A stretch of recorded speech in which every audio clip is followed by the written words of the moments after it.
भारत माता के अमर सपूत लौह पुरुष सरदार वल्लभ भाई पटेल जी की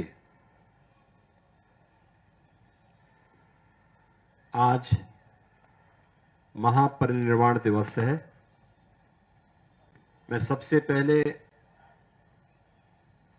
लौह पुरुष सरदार वल्लभ भाई पटेल जी की पुण्य स्मृति को नमन करते हुए उनकी इस पावन पुण्यतिथि पर उत्तर प्रदेश सरकार और उत्तर प्रदेश की जनता जनार्दन की ओर से उन्हें विनम्र श्रद्धांजलि अर्पित करता हूं। आज के इस कार्यक्रम में यहां पर उपस्थित उत्तर प्रदेश सरकार में उप मुख्यमंत्री श्री ब्रजेश पाठक जी, प्रदेश के जल शक्ति मंत्री श्री स्वतंत्र देव सिंह जी, उत्तर प्रदेश सरकार के पूर्व मंत्री और विधान परिषद सदस्य डॉक्टर महेंद्र सिंह जी, विधान परिषद के सदस्य श्री उमेश द्विवेदी जी, पवन सिंह चौहान जी, अवनीश कुमार सिंह जी, लालजी प्रसाद निर्मल जी, माननीय विधायक ओपी श्रीवास्तव जी, सरदार पटेल स्मृति समारोह समिति के महासचिव श्री शशांक वर्मा जी, अध्यक्ष श्रीमती राजेश्वरी देवी पटेल जी, महापौर श्रीमती सुषमा खड़गवाल जी, भारतीय जनता पार्टी महानगर के अध्यक्ष आनंद द्विवेदी जी, श्री डीएम कटियार जी, दिनेश सचान जी, आज के इस कार्यक्रम में उपस्थित सरदार पटेल स्मारक समिति से जुड़े हुए सभी पदाधिकारी और उपस्थित बहनों और भाइयों, आज पूरा देश अखंड भारत के शिल्पी लौह पुरुष सरदार वल्लभ भाई पटेल को स्मरण कर रहा है। देश के प्रति उनकी सेवाओं के प्रति कृतज्ञता ज्ञापित कर रहा है। हर भारतवासी जानता है कि 31 अक्टूबर 1875 को गुजरात के करमसद में लौह पुरुष सरदार वल्लभ भाई पटेल जी का जन्म हुआ था। उन्होंने एक सामान्य किसान परिवार में जन्म लिया, लेकिन अपने परिश्रम से उच्च शिक्षा अर्जित की। लेकिन उच्च शिक्षा के अर्जन के पीछे का उद्देश्य आजीविका प्राप्त करने के लिए विदेशी हुकूमत की नौकरी करना नहीं, बल्कि उच्च शिक्षा के पीछे का हेतु देश और दुनिया को समझ करके अपनी प्रतिभा और अपनी ऊर्जा का लाभ भारत माता के चरणों में कैसे समर्पित किया जाए, इसके लिए किया था।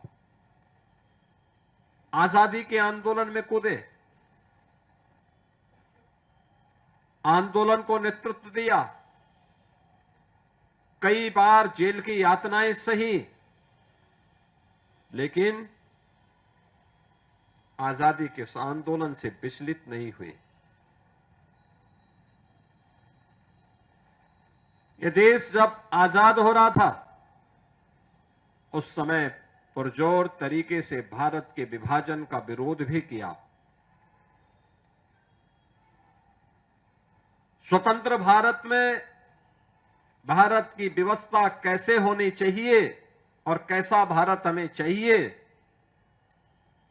भारत के अंदर की उन सभी रियासतों को जिनकी संख्या देश के अंदर उस समय 567 थी, इन 567 रियासतों को भारत गणराज्य का हिस्सा बना करके वर्तमान भारत का जो स्वरूप है अगर सही मायने में कहें तो इस वर्तमान स्वरूप के शिल्पी के रूप में यह भारत सदैव लौह पुरुष सरदार वल्लभ भाई पटेल का स्मरण करेगा।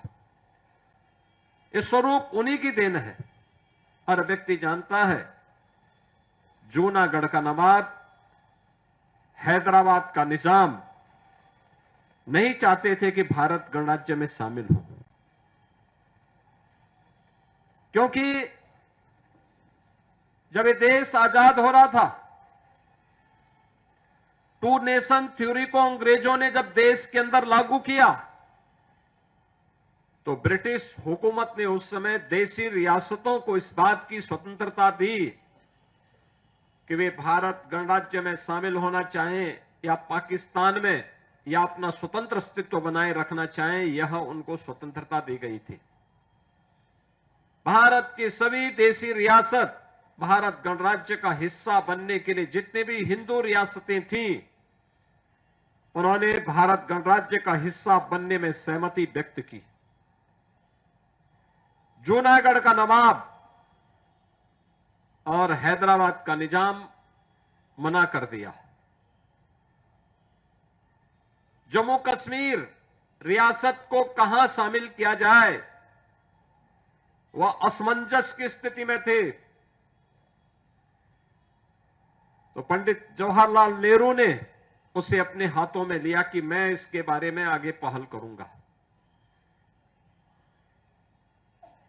जूनागढ़ और हैदराबाद को भारत का हिस्सा बनाना है और एक रक्तहीन क्रांति के माध्यम से केवल सरदार साहब की सूझबूझ के परिणाम स्वरूप ये दोनों रियासतें भारत गणराज्य का हिस्सा बनी।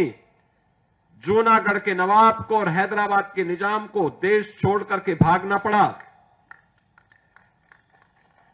जम्मू कश्मीर पंडित नेहरू के हाथों में था। उन्होंने जम्मू कश्मीर को इतना विवादित करने का काम किया कि वह भारत को लगातार आजादी के बाद डसता रहा। उग्रवाद, अलगाववाद, ये उसी कश्मीर से पंडित नेहरू के कारण देश को प्राप्त हुआ था। यह देश आभारी है प्रधानमंत्री मोदी जी का,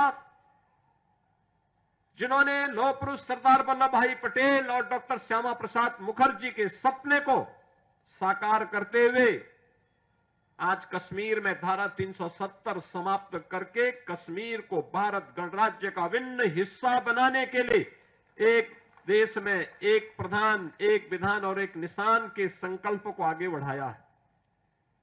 बहनों और भाइयों, भारत के अंदर अनेक गृह मंत्री के रूप में भारत के अंदर अनेक ऐसे कार्यक्रमों का शुभारंभ लौह पुरुष सरदार वल्लभ भाई पटेल ने किया था।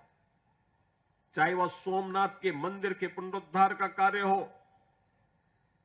भारत के अंदर तमाम प्रकार के उन विवादों के समाधान का एक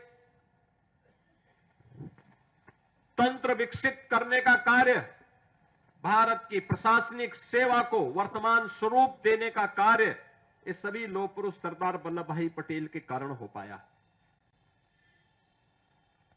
यह देश का दुर्भाग्य रहा जब लौह पुरुष सरदार वल्लभ भाई पटेल का यशस्वी नेतृत्व और लंबे कालखंड तक देश को प्राप्त होता। 15 दिसंबर 1950 को उनका नश्वर शरीर जवाब दे दिया। उनकी भौतिक देह, उनका भौतिक नेतृत्व हमसे अलग हो गया, इस देश से अलग हो गया। लेकिन उनकी स्मृतियां, देश के प्रति उनकी सेवाएं, देश के प्रति उनका योगदान हम सब के लिए एक चिर स्मरणीय अध्याय बन गया, एक नई प्रेरणा बन गई। आज इसीलिए हर भारतवासी जब भी लौह पुरुष सरदार वल्लभ भाई पटेल का नाम आता है, बड़ी श्रद्धा के साथ, बड़े सम्मान के साथ भारत माता के इस महान सपूत के प्रति अपनी कृतज्ञता ज्ञापित करने के लिए सदैव तत्पर रहता है। आज उनका पावन पुण्य तिथि है। मैं इस अवसर पर उत्तर प्रदेश सरकार, उत्तर प्रदेश की जनता की ओर से लौह पुरुष सरदार वल्लभ भाई पटेल जी की स्मृतियों को नमन करते हुए विनम्र श्रद्धांजलि अर्पित करता हूं। धन्यवाद। जय हिंद।